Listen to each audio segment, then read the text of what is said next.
What's going on, everybody? I'm Lawrence Owen. This is Colts Law, and today our podcast is about going over the Week 6 Indianapolis Colts and Cincinnati Bengals game. I'll be doing this alone today, so I just want everyone to know this. I didn't have time to actually go out and get anyone extra to join me on this stream, and I was just busy all week with other stuff. I wasn't even able to go out and get do one of these streams from earlier about going over the Browns. So that's what we're going to do right now. We're going to go over the Colts Browns game really quick. Some things that I saw and possibly some things that you guys saw as well. I do want to thank Comets and Michael Hurst for being here on the stream. Love to see you guys as usual. The Browns, Colts, that was awful. And I'm not going to put everything on LaRaven Clark. I already did a film room. We know how bad LaRaven Clark is. Anthony Costanzo is questionable coming into this game. And quite frankly, if he doesn't play, I'm sure, or at least I'm hoping, that Frank Reich has a plan, right? Because if he drops LaRaven Clark out there again, they better have some extra tight end help because they got Carlos Dunlap and Geno Adkins out there. He going to need some help, all right? But offensively, that's what really did the offense in, was just the consistent pressure. Quite frankly, Olivier Vernon played against LaRaven Clark most of the game that game because in the first couple drives, they were realizing that they didn't need to put Garrett over there. They could put Garrett on Smith the entire game and put Olivier, because Olivier Vernon was getting all kind of pressure with him over Clark. But my thing is, since I already broke that down, which you can go and check out that film room, my biggest thing is defensively. It took the entire half for Matt Eberflus to change his game plan, change his strategy, and adapt to what the Browns were doing offensively. And that hurt the Colts bad. I think that the Colts should have been able to do something after the first drive, after we watched them walk the field and score a field goal, and then walk the field and score a touchdown. At that point, when they put 10 points up on us in their first two drives, that's when Matt Eberflus should have been like, you know what? I need to get some extra pressure on Baker.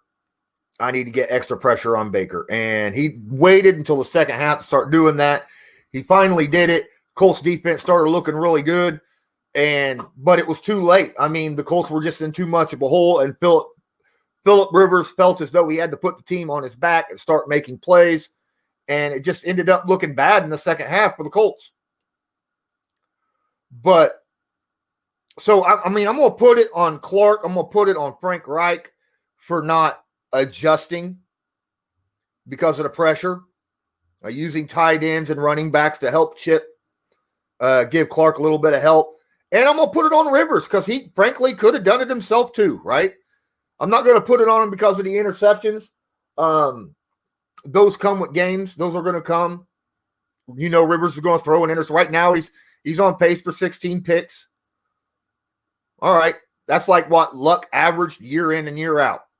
Okay. Not too worried about 16 interceptions on pace.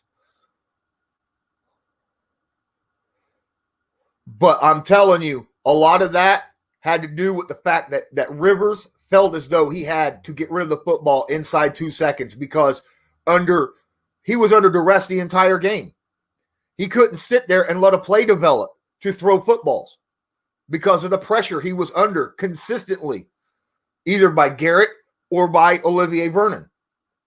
So I can't put the picks on him because of that. All right, because when your quarterback is under pressure, it doesn't matter what quarterback it is.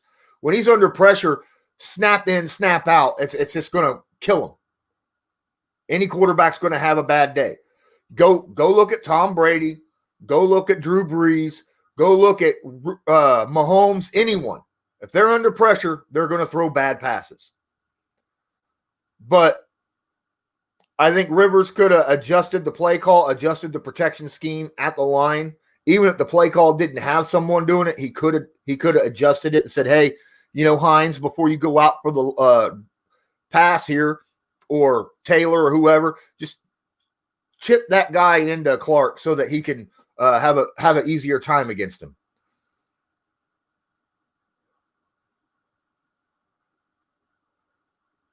Exactly, Michael. You're right. That's exactly what I said. My breakdown showed that it was multiple issues. Clark got beat a lot of times, but there were situations where Clark could have been given help. It just wasn't given help, and it was just dumb. So, with Anthony Costanzo hopefully back, only being questionable for this game, that's good news because I'm telling you, Atkins and Dunlap are dangerous for the Cincinnati Bengals. And hey, FaZe, what's up? Glad you're here.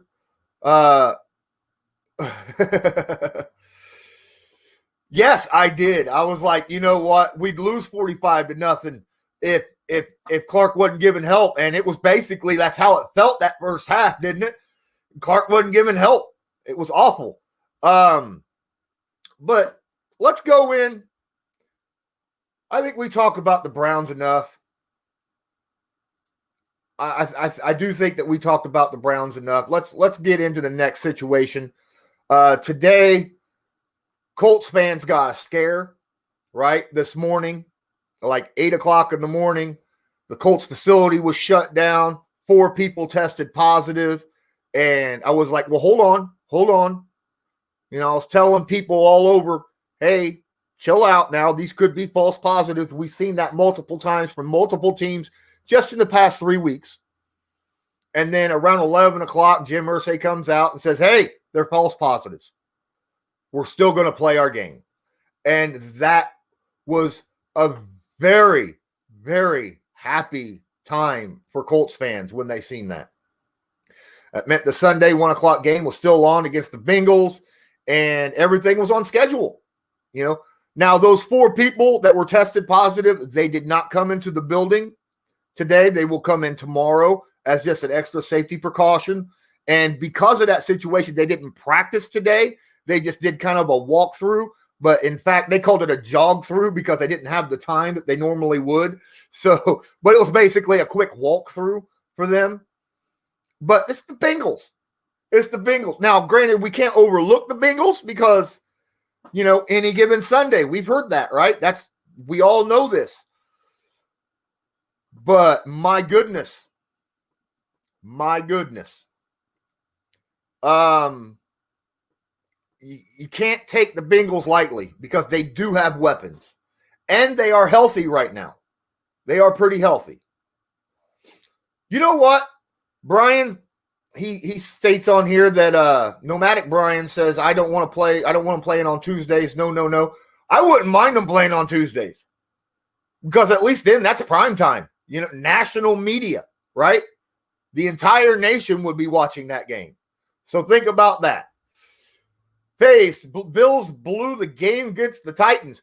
Did they blow the game, or did the Titans just straight up manhandle them? Because honestly, that defense for the Titans is solid. I've said it all season. And I've been telling everybody ever since the offseason that Ryan Tannehill was no joke, that he was a joke on Miami because he was on Miami and Miami didn't know how to use him. He goes to the Titans, who's well coached and know how to handle themselves.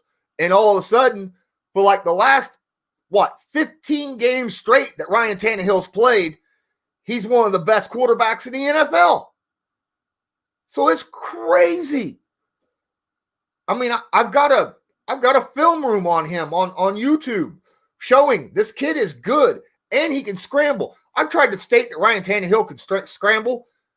People yelling at me, he don't scramble. He's not a scrambler just because he could run and pick up. Oh, yeah, he can. He can extend plays like nobody's business.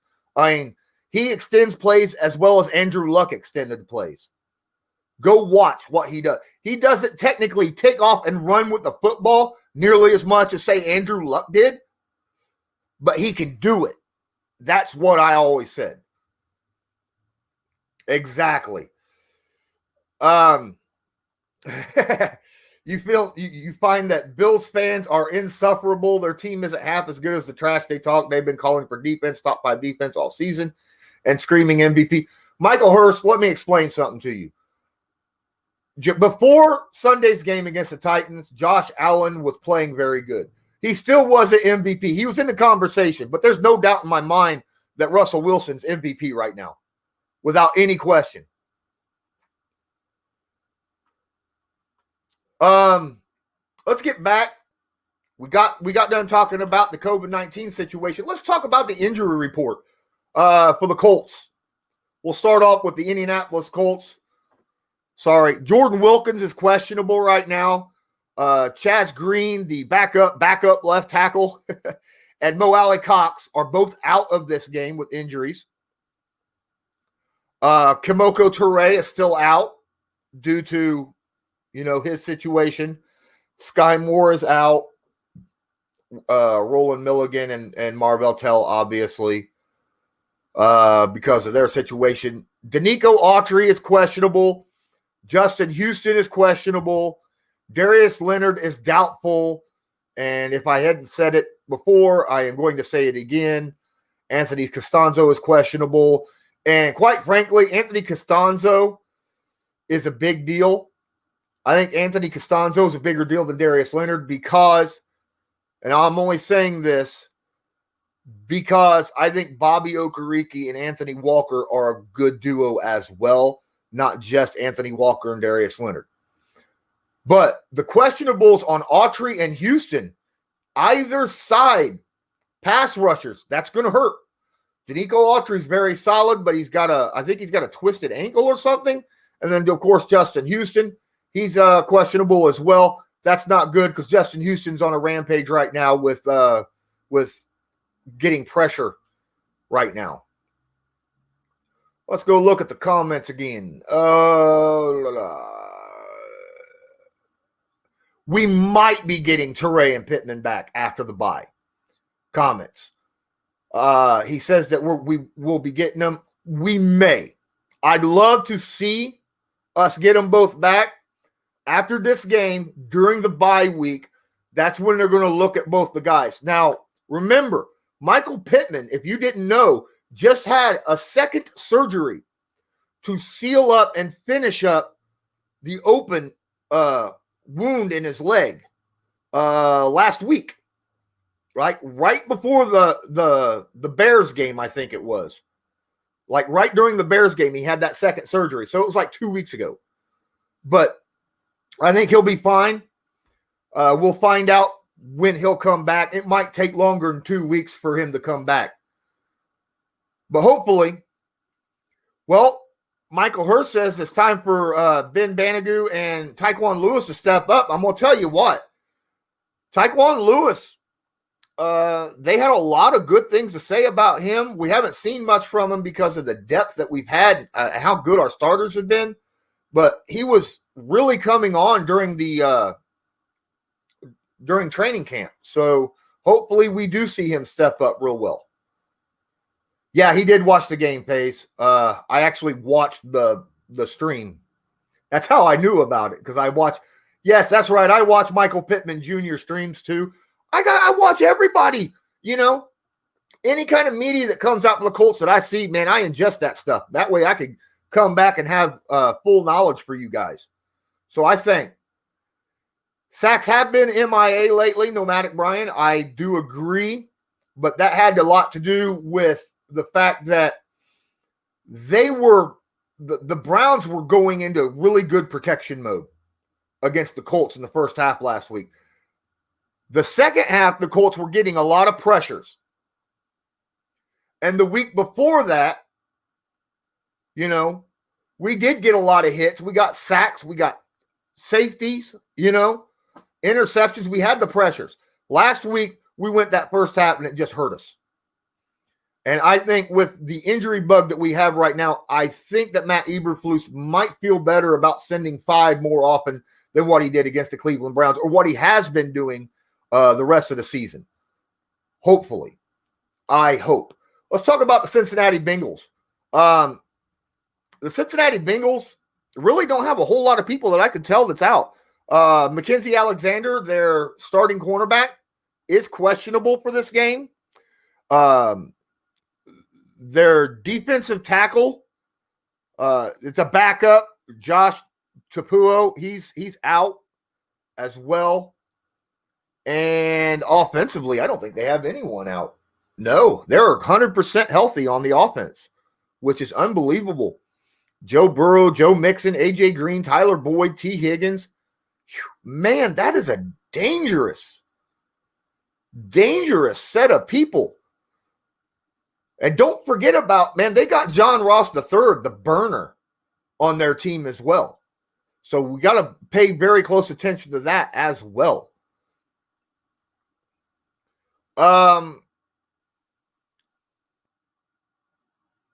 Hold on. Let me go back here and read some of this stuff that you guys are saying, because you guys are moving really fast. I think Houston will be out mainly because of the injury, and he's a veteran. I'm not going to say the other part that you said, comments, because this is yeah, I get he's an older veteran, but he's not that old. I mean, you got to think about it. There's guys out there that were playing in their 40s at defensive end, just not very long, and playing high end, in their 40s. What was his name? He was a Baltimore Raven and a Panther, and was it Peppers, I think? My goodness. Higgins is playing great. Tyler Boyd is very, very solid. But we really gotta have to watch out for T. Higgins, because he's really, really good. So really, our defense, as long as we get one of the two, either Autry or Houston, and that way Tyquan Lewis or Ben Banigou can be there. I don't want both of them out of this game. That would hurt us. But hopefully at least one will be there. See, you say that A.J. Green's questionable, but on their depth chart, it doesn't have that. I'm looking at the depth chart, and it's saying that he's good to go. Maybe it's just not updated yet. I mean, it's possible. I know they had a big list, but a lot of it was because of just, rest. So Faye says that he believes Michael Pittman Jr. is better than T. Higgins in his opinion. Now, that's interesting. It depends. Also, I mean, you got to remember, Michael Pittman's hurt right now. T. Higgins able to play.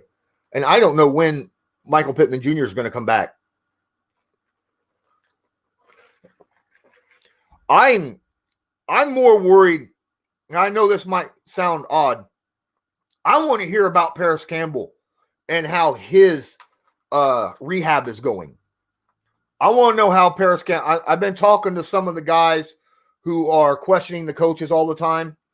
Guys like Jake Arthur and guys like that. We're in constant communication, and I'm like, anytime you hear any information about Paris Campbell, let me know. I want to know where he's at in his rehab. Is he going to come back this season? Does it look like he might come back? Is it positive? That, because I think Paris Campbell opens this offense up big time. I mean, you've seen it week 1 before he got hurt, right? When he's playing, he opens this offense because of the speed that teams have to respect. Him and T.Y. on the field at the same time, it's just a dangerous combination. I'm waiting on Jonathan Taylor to learn how to take a side cut once in a while, cut left or cut right and break free for a big old long run. That's what I'm waiting on. Because, I mean, my goodness, he's averaging 4 yards a carry, but his long's only 16 yards. So that's telling you he's getting tough yards. And for a guy that runs a 4.3, that means he's not breaking out. He's not taking that outside run when he needs to, when drawing people in and then cutting outside the tackle and just burning one. When you see that, I'm waiting on that. And that could very well happen against the Bengals. I'm hoping so. I'm hoping for his first 100-yard game, too, against the Bengals. Now, the Bengals got a decent defense.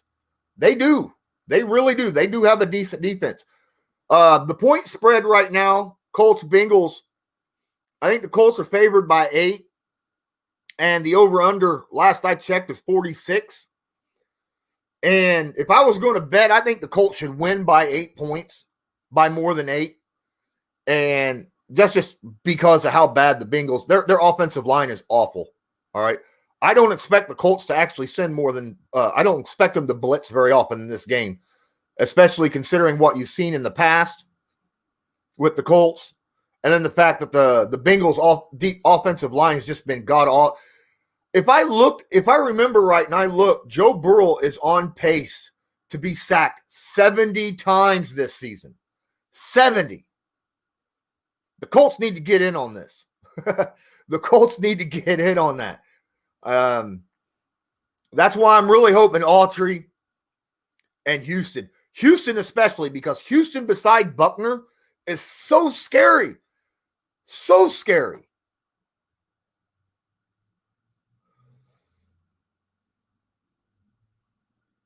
Yeah, John Davis. Yeah. He got done with his second surgery 2 weeks ago, right before the Bears game. I think it was actually the day of the Bears game that he had his second surgery. I don't think the Colts need the turnovers, Brian. I don't think the Colts need the turnovers to win this game. I think that the Colts just need to run the ball well in this game. Control the clock. You know, that game against the Browns had the ball 10 minutes longer than Indy. That is an eternity in a football game. We can't let the Bengals have the ball that long against us. There's just no way. No way. But the matchup being set at 46, the only reason why I say this is going to be under 46 is because I don't think that the Colts defense is going to give up that much. All right. I think the Colts will probably give up 13 points to the Bengals. Burrow, for one, has not shown me very much that he could throw longer than 10 yards, or at least make completions beyond 10 yards. The first 4 games of the season for him, he had 3 passes of 20 yards or more. 3. In the first 4 games. Most of his passes were between 5 and 10 yards. And when I say most, I mean like 90%. And that's what the Colts do best anyhow. Keep everything in front of them, run up and tackle hard.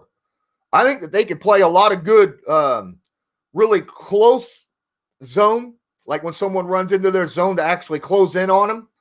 I think that's what they'll play. It'll almost be like a man zone, but not quite. I see it playing out really well like that. I think the Colts on this defense could score 27. Let's go 27. We'll say 3 touchdowns and 2 field goals. And the reason I say 3 touchdowns and 2 field goals is because I think this is a game where Phillip Rivers could legitimately kind of turn over that red zone thing. Brian asked, do I think LaRaven Clark will be in this game? God, I hope not. I hope LaRaven Clark is not in the Bengals game. And if he is, I hope he's on the Bengals, like blocking for Joe Burrow. That'd be awesome. I mean, I'm sorry. But, I mean, he probably will be if Costanzo can't go. If Costanzo can't go, then LaRaven Clark will probably be there, but you expect a lot of help from Jack Doyle since Mo Alley Cox is out of this game, and then the running backs helping with the chipping and stuff. So that's what Dude, have you seen the lockers? Nomadic Brian says, damn, can't we lock Clark in his locker or something? Have you seen the lockers? Have you seen how big Clark is? He ain't fitting in that locker. It would take Justin Houston, DeForest Buckner, and Grover Stewart to shove him in that locker. And then he'd spill out into the guys next to him. But yeah, All right, let's go back to this. Let's see where we're going over. So let's check out where the Bengals sit stat-wise in the NFL. Right now, Joe Burrow is sitting, I think he's got a pretty high completion percentage. 65.2% completion percentage. Not bad. Not bad. That's about midway through the NFL. Obviously, the Colts sitting at just a hair over 70% completion percentage. And yardage-wise, where's the Bengals at? Bengals are sitting at 1,304, which is just a little bit more than what the Colts are getting, passing 1,244. The Bengals touchdown to interception ratio is 2-1 at 6-3. Whereas, as you know, Phillip Rivers, 4 touchdowns composed to 5 interceptions. It's because his red zone is awful. One of the worst red zone percentages in the NFL. Now, the one thing that the Bengals do well, that's funny, is run the football. They actually have ran the ball a lot. All right. 132 attempts. They are third in the NFL in rush yards at 513. And they averaged 3.9 yards a carry, and they got 3 touchdowns. They broken 20 yards twice. Or no, they broken 20-yard runs 4 times. Indy hasn't broken a 20-yard run yet this season, I don't think. Let me look. Oh, no, they have 1. And actually, that 20-yard run was not Jonathan Taylor. That was a Marlon Mack scamper week 1. I forgot about that. My bad, guys.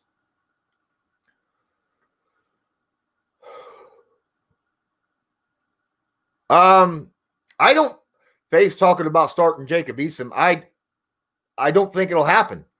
I don't think Eason will come in because he is the 3rd string quarterback right now. They may put Jacoby Brissett in because he's safe with the football. But I don't see Eason coming into any game until at least week 13, 14, 15 when he's had some time.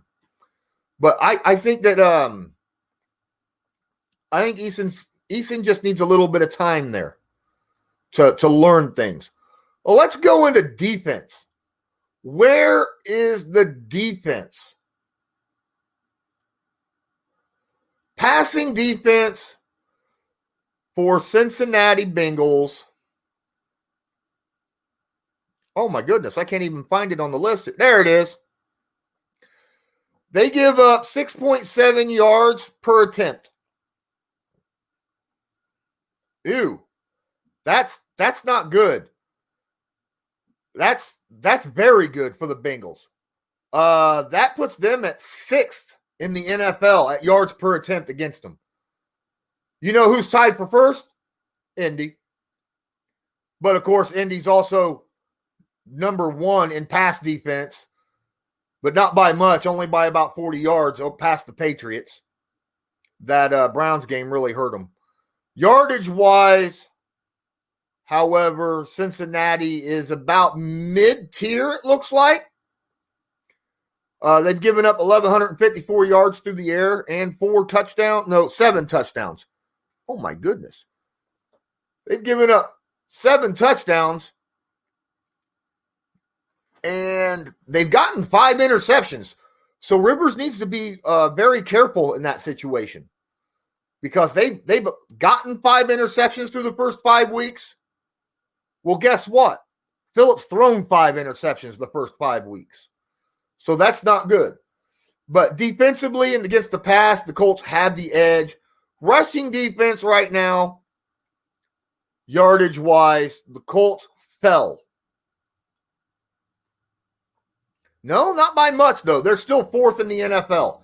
They've given up 432 yards, which is 4th in the NFL, and they only give up 3.6 yards a carry and only 1 touchdown. And they've only given up 1 run of 20 yards or more. Whereas the Bengals if I remember right, have the second worst. Actually, I'm going to say the Bengals have the worst rushing defense in football. 795 yards that they've given up in 5 games. They give up 5.2 yards a carry. They've given up 1 run of over 40 yards and 8 runs over 20. This is prime time for Jonathan Taylor to light it up. I hope Jonathan Taylor gets 20 carries this game.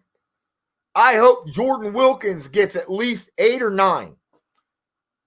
Throw in Hines in there 4 or 5 carries just so that when he's out there on like third downs, then, it doesn't look like it. Well, he's guaranteed to get the pass, But yes, I think the Colts should run the ball at least 30 times in this game.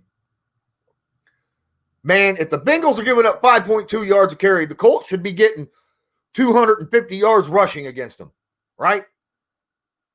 Or, well, they would have if it was Marlon Mack back there.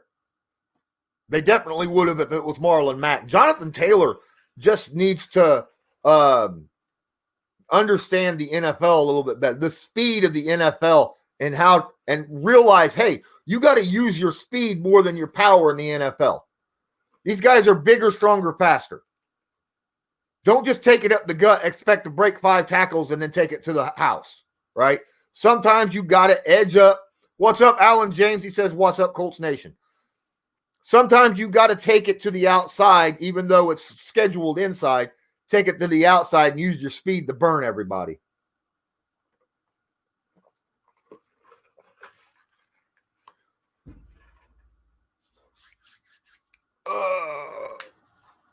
That is interesting. Michael Hurst brings up a very interesting question. He says, can we talk about the lack of forced fumbles? We've been great at getting those, but we haven't been knocking the ball away. We've been getting the turnovers through errant throws. That's right. I think the Colts have 9 interceptions right now on the season, if I remember correctly. Let me go look at that. Hold on. Am I right about that? 9 interceptions? I think we lead the league. Yes. We lead the NFL. The Indianapolis Colts lead the NFL with 9 interceptions. The second best is the Seahawks with 7. But we ain't getting hardly any forced fumbles. You're right. And that's something they talked about that. They talked about that all offseason. You hear the linebackers and the safeties saying, that's what they're working on. They're working on getting those forced fumbles, but they haven't been causing them. Maybe we'll see some of that against the Bengals. Maybe we'll start to see Kari Willis and Blackman and Bobby Okereke out there just doing that. So I'm hoping. Yes, Teray, when he was playing, he would get his forced fumbles on sacks. He would get the strip sacks because of how fast he'd come around that edge and the way he was trained when he came around to swat at the ball from the backside. So that was Robert Mathis teaching him how to do that. But now we just got to wait and see once he comes off that PUP list after this bye week, whether or not Teray's even able to come on. But I think what we really need to see the forced fumbles come from is Julian Blackman and Kari Willis. Those 2 guys need to force some fumbles. All right. They did. Blackman showed up last week. I mean, he laid some wood on some catches after some receivers caught the ball.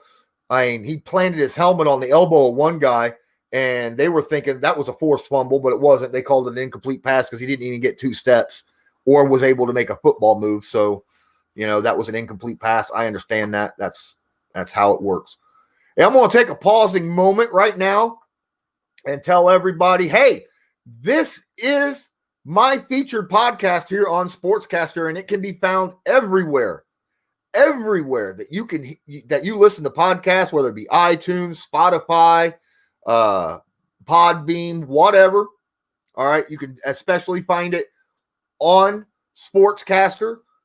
You can go check me out. I have my featured podcast on Sportscaster, one of only 6 people right now that have that as a featured podcast. You can also find it on my network, the Lawrence Owen NFL Network. So make sure you go check me out there. Make a profile. Give me a follow. That way you're notified when I go live, because I'm going live every day except Saturday. I might even go live tomorrow. I don't know. It just depends upon if there's any good Colts news that comes out. But check me out. Also, if you watch on YouTube, don't forget to subscribe and hit the like button and share the video so that other people knows, hey, I'm out here. Come check me out. Whether it be on Sportscaster or on YouTube or on my podcast, it does not matter. I want to see all of this happen, because the more of you that like it, the more of you that follow me, no matter where you follow me, the longer and better content that I can come and bring out to you. That's what I'm here for. So smash that like button, follow, and share. All right, so what do we got next on the agenda? Going over the Bengals. Joe Mixon, Giovanni Bernard, Sanjay Perrin. Oh my goodness, they got good running backs. Their offensive line stinks, but they got great running backs, and they got good wide receivers. If they had half a decent offensive line, this offense would be dangerous. I mean, dangerous. So the Colts can't come into this just going, this is going to be an easy win. They got to come in with a good game plan, get the pressure on Burrow, and take away any deep throws. Burrow likes to throw it deep. He hasn't been accurate on deep throws, but he likes to throw it deep. And then when he does, he generally overthrows people. So the safeties need to be playing 5 yards further back than they normally do, in my opinion. That way, when he does overthrow a deep ball, they're in position to get that interception. That's just from what I've seen the previous 5 weeks from Joe Burrow. When it comes to Joe Mixon, all we need is our defensive line to stay in their gaps. If they stay in their gaps and get any kind of penetration, or not get moved, but stay in their gaps so the linebackers and the safeties can make the tackles, we'll be fine. But they can't miss tackles. But granted, they haven't been missing many tackles all season, right? They've been very good at tackling all season. So they just have to continue doing that. And don't allow themselves to be blocked out, because in last week against the Browns during the first half, they were good against the run, and the Browns were the number 1 running offense in football, but we couldn't get any kind of pressure up the middle with just 4. And that's something that we're going to need to do. And against this offensive line, I think we can do it. Defensively, as I said, or us as an Colts offense versus Bengals defense, run the ball. I've already stated it. Run it up the gut, run it on the outside, run it wherever you want to do. They give up 5.2 yards to carry. Please just run the football. I don't care. Keep 2 running backs on the field. I want to see more 2 running back formations. I don't care if it's 2 running back, 1 tight end, and 1 wide or 2 wide receivers. I don't care. 2 running backs on the field. That way the Bengals don't know which running back's getting the football. You can have an option for Rivers to decide whether to give it to a running back off one side or up the middle, or, Pitts toss it to another running back. That would be something I would love to see at least 5 to 10 times. I want to see a 2 running back formation back there. That's what I want to see. I think the Colts could really take advantage of this run defense against the Bengals, but they really need to put themselves in a prime position to do this.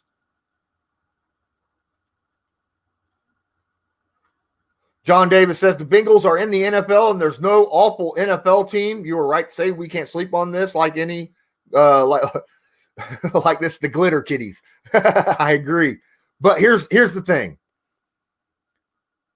The Bengals have won a game and they tied a game. Right? So they've already won a game. Don't be that team. Don't be that second team to fall to them this season. Period. Don't. You don't want to be that.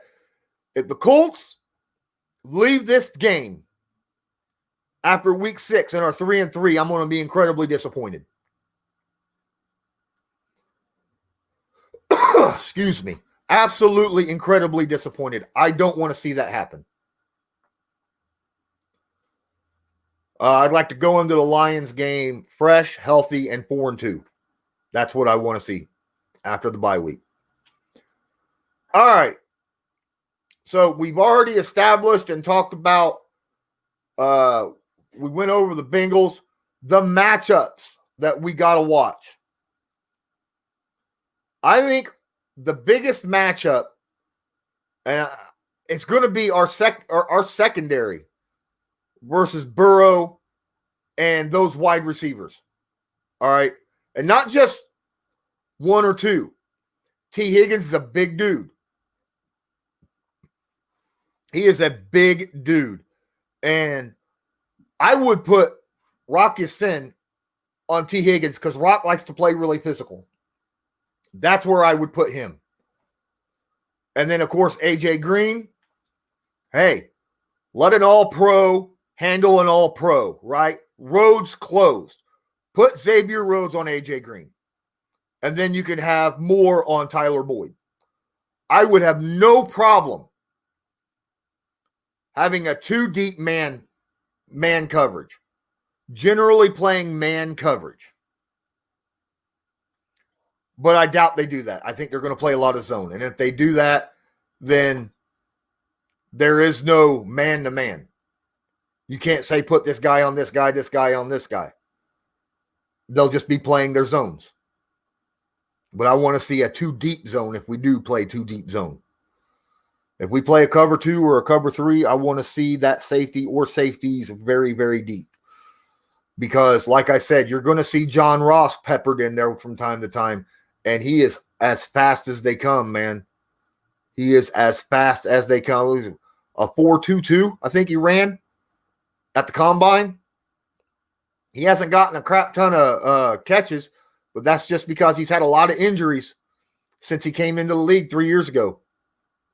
Or was it 2 years ago? I can't remember. 2 or 3 years ago, he came into the league. He's had a lot of injuries. He's healthy right now. Just because you haven't heard his name much, don't let that fool you. You got to be prepared for someone like that. That's the number one defensive matchup that I would want to watch. I have no problem with the Colts defense front 7 against the run game. I want to be able to get to Joe Burrow, though. Offensively, I want to see our offensive line against Atkins and Dunlap. Okay? We have to neutralize Geno Atkins and Carlos Dunlap. If we can neutralize those two guys, we're going to win this game. Our offense will walk all over them. But we have to neutralize those two guys. That's the thing.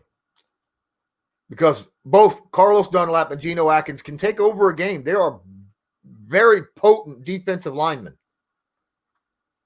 Carlos is very dangerous off the edge. And Geno, man, he's a top 5 defensive tackle in the NFL. He's that defensive tackle that can get pressure up the middle and clog holes, man. You got to neutralize that. It's a good thing we have Ryan Kelly, and it's a good thing that we have Quentin Nelson. But last year we played the Bengals, and I'm going to tell you, Geno Atkins had a few times where he beat Quentin Nelson. So let's just pay attention to that. Yes, Jesse Bates is a good safety. He's a good free safety. But the good thing about that is that I don't think Rivers really attacks safeties very often, right? He attacks corners and linebackers more than he attacks safeties. So I'm not too worried about that. I hope I'm right. I hope that I'm not just speaking out of my butt here and then Bates end up walking out with an interception. But I'm just saying, generally, Rivers attacks corners. Rivers will attack linebackers. He generally don't mess with safeties very often. That could be because he doesn't throw it further than 25 yards very often. But, you know, it is what it is. And the Colts just have to deal with what hand they have, right? What hand that they dealt themselves. John Danemark, will the Colts beat the Bengals? Come on. Come on. If they don't, then we're in trouble. Like I said, I think the Colts should win 27-13. That's how I see this game going. But at the same time, if I don't want to see Burrow finally get on track. No. Mason Swank asks, if I think Rivers does bad in the first half, will they take him out? No. Rivers would have to throw 4 interceptions in the first half for Reich to pull him out of the game. I'm telling you. They have a lot of faith in Rivers. It's just like, you know, Andrew Luck's thrown 3 interceptions in the first half before. Did you pull him? No, he never got pulled. Second half, he come back and he played well. Almost, or at times, actually win games for you in that situation. Rivers is kind of a very similar in the aspect that he can be streaky. One moment he could throw an interception or two, and the next minute he just seems like he's unstoppable for a quarter or a half. So, no, you don't pull a guy like Rivers. Unless he is absolutely awful. I mean, he's got to be horrible to pull him. Kelvin Beatty, Burrow, get on track against this defense. No, I hope not. I don't want to be that deep. We have the number 1 defense in the NFL. I don't want, still, even after the Browns game, because everybody's like, oh, the Browns chewed the Colts' number 1 defense up. The Browns got like 370 yards. They didn't break 400 yards on us. They had an average game. A really top-notch offense had an average game against the number 1 defense. That's what you would expect, right? A great defense knocks an offense down a peg or two. And that's what they did.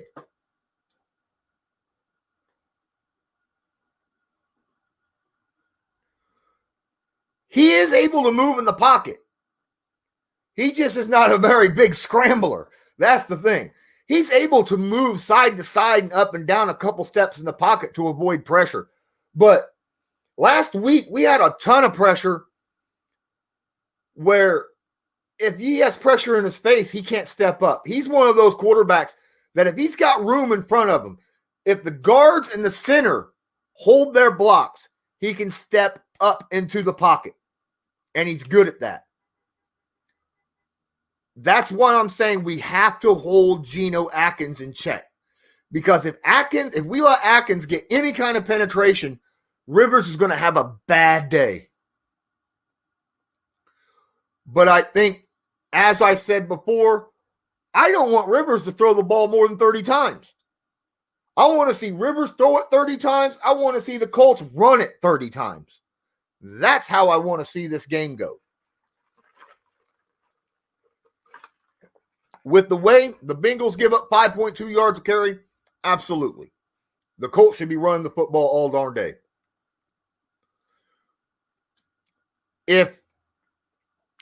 I'm going to tell you what, though. If Anthony Costanzo does not play and LaRaven Clark is put in at left tackle, and I don't see nearly every play him having some kind of chip help, whether it be from a tight end or running back or, you know, Quentin Nelson sliding over to help him or something. If I don't see that, then I am going to turn harshly on Frank Reich. Okay? I like Frank Reich.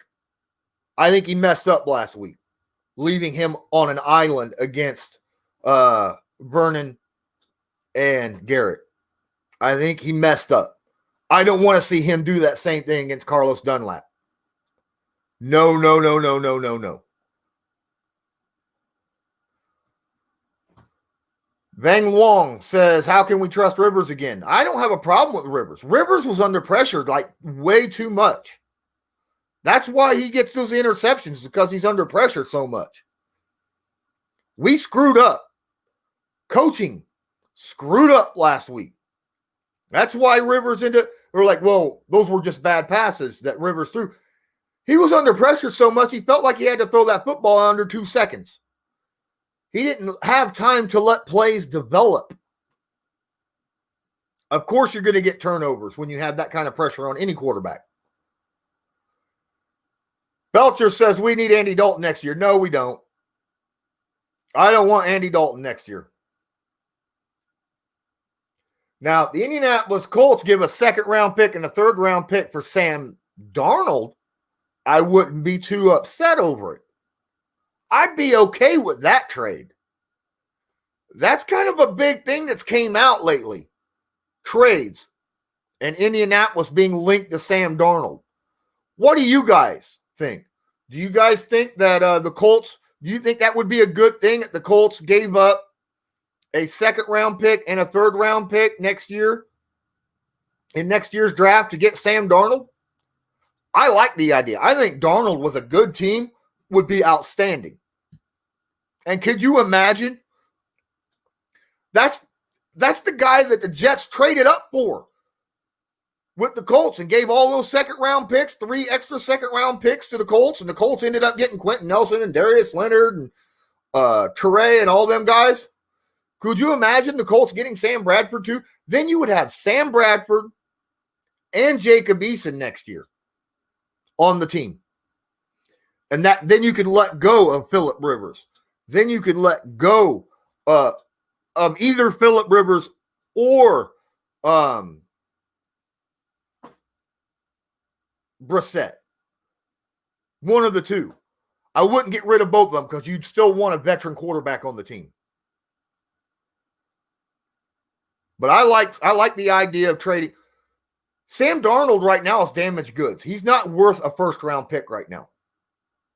He's damaged goods. It's been 3 years now. The Jets have made him look bad. And there's a lot of questions on whether or not Darnold is bad because he's bad or he's bad because of the team around him or the coaching and stuff like that. I think it's the team and the coaching. And he needs to be put in a good situation to get his confidence back. We've seen firsthand what Sam Darnold can do when the Colts played the Jets. Sam Darnold's got some skills, my guys.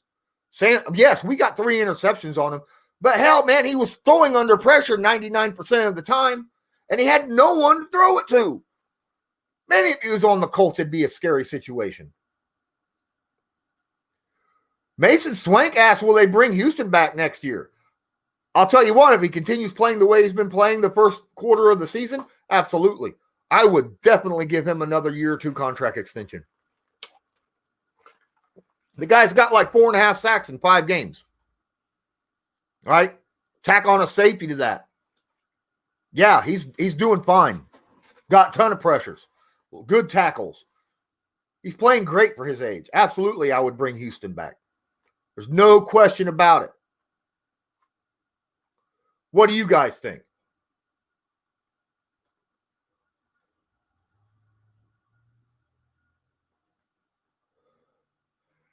Michael does bring up that point about, the Gase treatment. You want to know another quarterback that left Gase, went to a different team, and now for the last 15 games has looked outstanding? Go look at Ryan Tannehill. Go look at Ryan Tannehill and what he's doing. Right? He left the Dolphins. Gase ruined him. Gase ruined him at Miami. Now that he goes to a good organization with some talent around him, he's playing like a top 5 quarterback in the NFL. He just walked into Buffalo and gave him his business. It wasn't the run game that beat Buffalo. It was Ryan Tannehill that beat Buffalo's defense.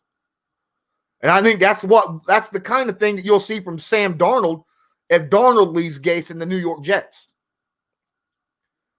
Vaughn Long says, love your breakdown videos. Keep up the great work. Thank you so much. I appreciate it.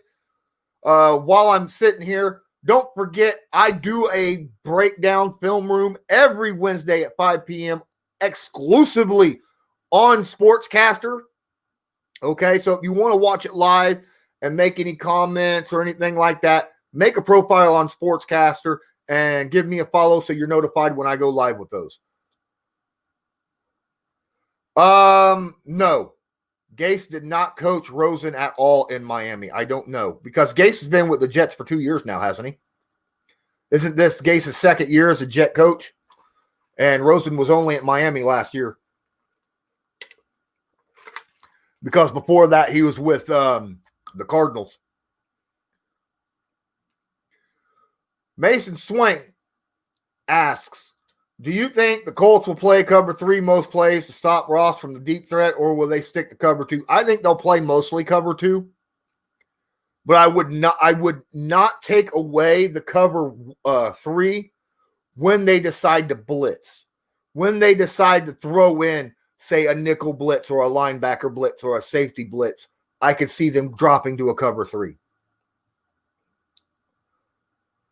Guys, I've been sitting here with this stream for 57 minutes straight now.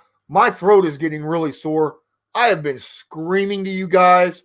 I love all of the interaction that I've had so far.